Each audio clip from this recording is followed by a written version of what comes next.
Hey, what's up? My name is Petrowski, and I've been playing PokeMMO for a long time. Since around 2013, I now have around 2,800 hours in the game, and today I wanted to make my own personal guide and my own personal video on my top 5 tips for beginner players. Now, there are a couple of guides already out there for this, so I'm going to try really hard to make my ideas original and still very helpful in ways that I think most players wouldn't consider. Okay, let's go ahead and get into it. Tip number 1. You're going to want to go ahead and check the IVs of every single Pokemon you catch.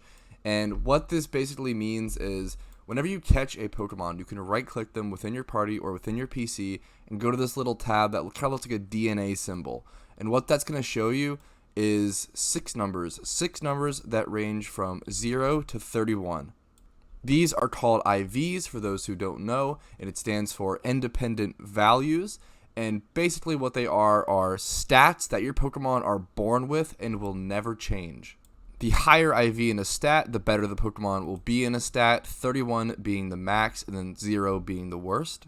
PokeMMO storylines can be pretty brutal and it's a pretty hard game. It's not like the other Pokemon games where the storylines are very simple. They've readjusted a lot of the AI and a lot of the NPCs to be a ton more difficult. So normally in a Pokemon game, IVs would only matter to competitive play. But in PokeMMO, I really do recommend checking IVs even for story play. Although it is nice to check them for future competitive play as well and kind of saving good IV Pokemon or selling them on the GTL if you would like.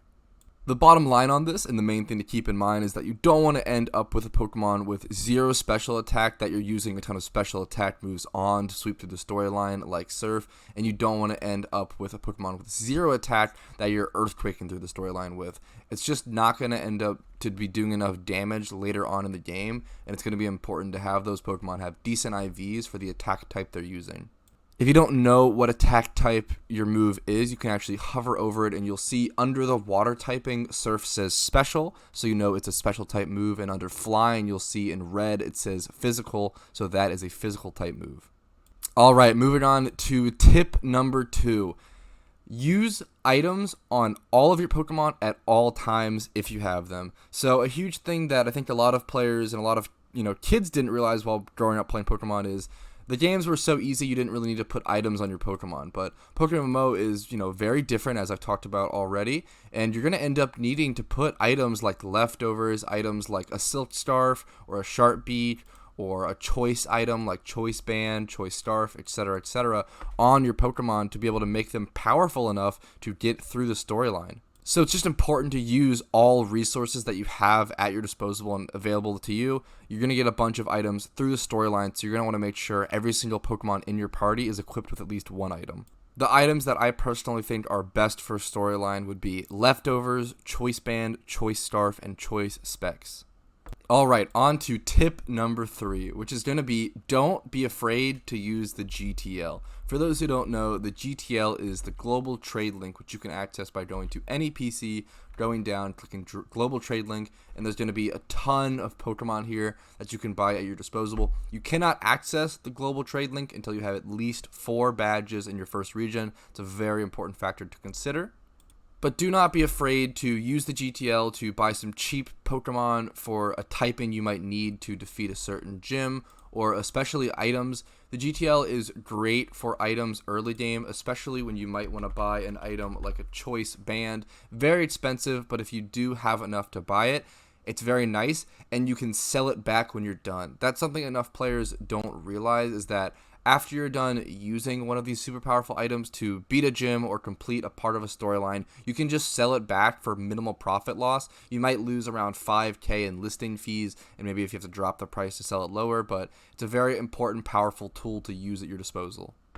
This game is an MMO, and it's important to remember that, because if you play it as it's not, it's going to make the game a lot more difficult.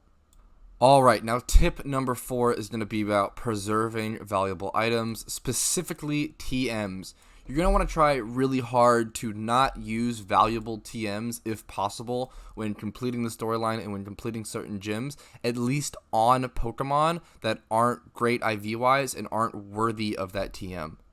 And what I mean by worthy is that you're not going to want to put a super nice TM like Rock Slide or Earthquake on a weak Pokemon, either like Shuckle that isn't going to be able to utilize it, or even a physical attacker with low base attack IV, like 2 attack IV, you're not going to want to put Earthquake or Rock Slide on an Ursaring with 2 attack IVs. If possible, you're going to want to save up Pokeyen to be able to buy a Pokemon off the GTL with good attacking IVs, maybe 20 plus, and put them on that Pokemon, and that would be more helpful to you in the storyline while also remaining relevant late game.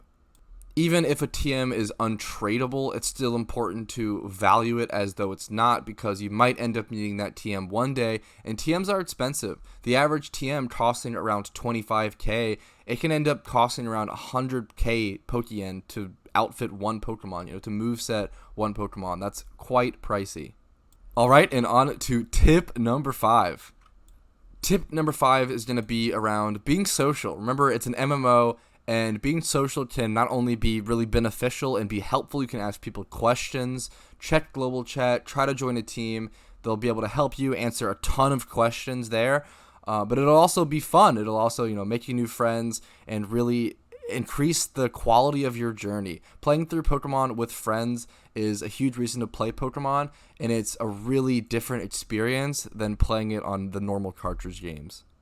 Finding a team in-game can be difficult sometimes, so I will put a link to the forums in the description where you can actually make a post, either searching for a team or look through posts where teams are accepting applicants.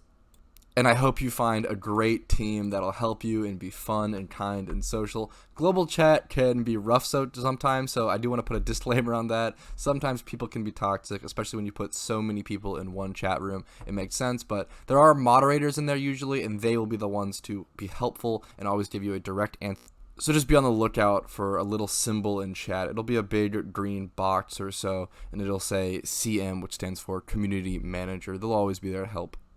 Community managers are also a good way of getting trade Pokemon to evolve. If you don't have any friends that play PokeMMO, I understand, it happens. You can actually message and whisper a CM in global chat by right-clicking their name and click whisper, and you can ask them, hey, can you come to Vermilion Channel 1? I need help trade evolving my Pokemon. And they'll come to you, and they're moderators. They obviously won't scam you, and they're usually very helpful and very kind about the whole thing. So don't be afraid to message them. Don't be afraid to speak up. Don't be afraid to ask for help.